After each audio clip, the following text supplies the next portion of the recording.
इहे पखी अख छिम में पंहिंजो वेस बदिलींदा आहिनि ऐं बिल्कुलु नई शिकिल अख़्तियार कंदा आहिनि।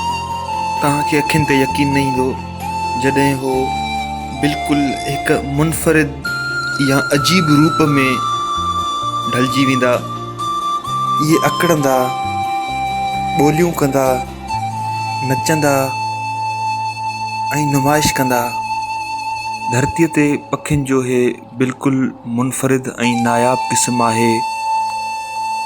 हिननि जा रंग ढंग ऐं नस्ल बिल्कुलु अजीब आहे धरतीअ जे आम पखियुनि खां। ग़लति न हूंदो अगरि इनखे जन्नत जा पखी चयो वञे। इहे गिनी जे पहाड़ी ॿेटनि जे जंगलात में रहंदा आहिनि। एशिया जे मींहं ते थींदड़ जंगलात जी पटीअ में इन्हनि पखियुनि जो ठिकाणो आहे ऐं ज़मीन ते ॿी कंहिं बि जॻह ते इहे न मिलंदा आहिनि। अहिड़नि जंगलात में वॾे पैमाने ते को रस्तो या को दगु या पेचरो बि न आहे।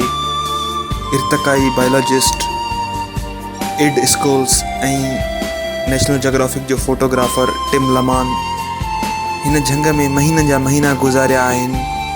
हिन 39 नस्लनि जे पखीअ जी खोजना में फोटोग्राफरनि जी हर हरकत खे कैमरा में रिकॉर्ड कंदा आहिनि त जीअं इन्हनि जी ख़ूबसूरतीअ जो राज़ पूरी दुनिया ते आश्कार थी सघे।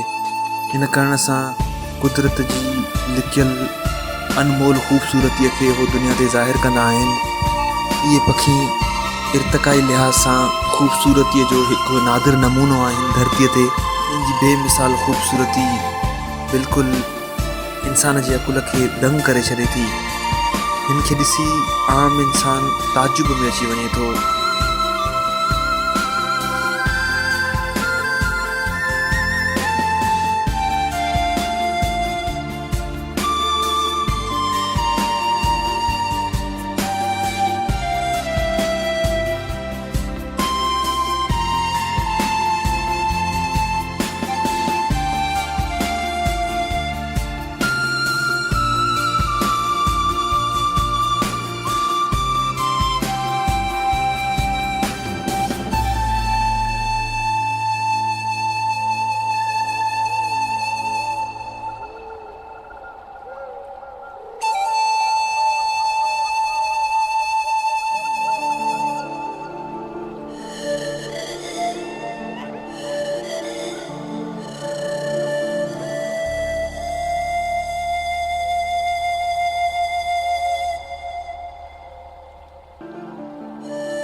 इहे पखी सिर्फ़ु ॾिसण जा अजीब न आहिनि पर इन्हनि जी जिनसी चूंड करणु बि ॾाढी अजीब ऐं दिलकश आहे।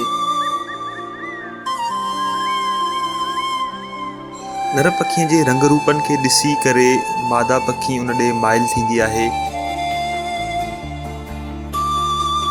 मादा पखीअ खे रिझाइण लाइ नर मुख़्तलिफ़ क़िस्म जूं ट्रिक्स कंदा आहिनि, मुख़्तलिफ़ क़िस्म जा वेस कंदा आहिनि। भला इहो छा राज़ आहे त इहे पखी सिर्फ़ु गिनी जे ॿेटनि ते थियनि था, बाक़ी ॿी पूरी दुनिया में न आहिनि।